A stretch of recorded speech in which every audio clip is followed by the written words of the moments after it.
So you have a stuffy nose and you can't sleep at night. What should you do? In this video, we're going to discuss lifestyle changes you can make, as well as over-the-counter medicines you can take. But we're also going to discuss when to see a doctor if you have certain symptoms. And make sure you stay to the end for a special bonus. Greetings, this is Brandon E., your Pharm.D, and welcome to my YouTube channel. You know, if you have a stuffy nose or nasal congestion, it can worsen when you lie down because blood flow to the head increases, and this can cause your nasal passages to swell. So if you treat the congestion, this can allow you to breathe easier and help you sleep better at night. So we're going to discuss 4 ways of how to treat stuffy nose and help you sleep better. And then I'm going to give you a 5th as a bonus. So let's jump right in. The first thing you can do is to elevate your head when you sleep. You can do this by putting a couple extra pillows under your head at night. You can use a wedge pillow, or you can sleep on a recliner. Number 2 are nasal strips. These are adhesives that look like bandaids that you place on your nose, and they work by pulling the nostrils open from the outside. So think about a tent. If you had a tent and you pull the sides of the tent outward, it would allow for more interior space. Nasal strips work the same way. So as a result, you can breathe easier, you may have improved sleep quality, and they may help reduce snoring. Number 3, use a nasal saline spray. These are readily available over the counter. They're fairly inexpensive and they don't contain any medicine. They basically just have salt and water and maybe a few other ingredients. When nasal passages are swollen and you use a nasal saline spray, they can draw water out, which can reduce fluid overload, allowing you to breathe easier.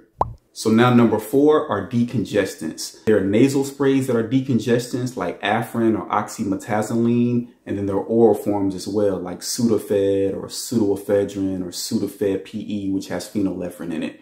With these medicines, they're very good. Most of them are very good at relieving nasal congestion, but they're mainly good for the daytime, especially the oral forms.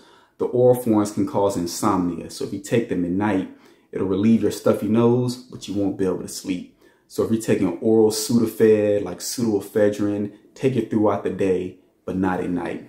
The nasal sprays could potentially cause insomnia, but not as much as the oral forms. Now, if you're taking an oral form of a decongestant, avoid ones with phenylephrine.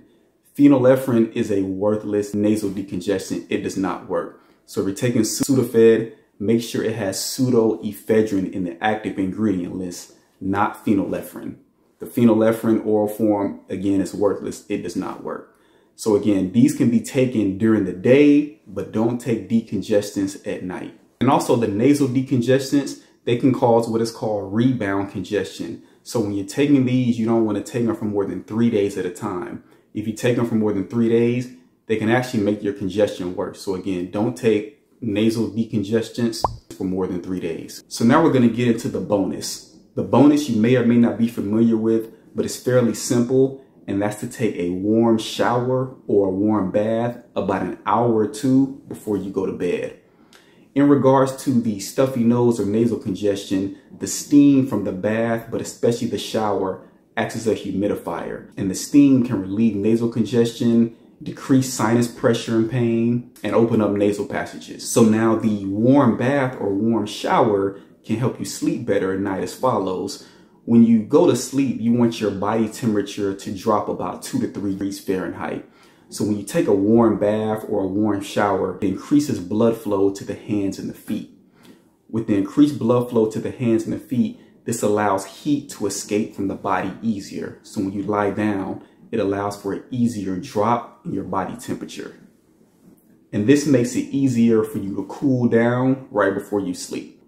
Also, it's important to know some of the following symptoms. If you have some of these symptoms I'm going to name and you're having stuffy nose and can't sleep, you probably want to see a doctor, not self-treat. If you have symptoms lasting longer than 10 days without getting better, you have a loss of smell, you have pain behind your eyes or a toothache, you have severe facial pain or a headache, or you have a fever. Now, we're not done yet. I have another video on sleep that I'm going to link after this one, so make sure you check that out. This is Brandon E., your Pharm.D. Remember to drink water and hope this video helps.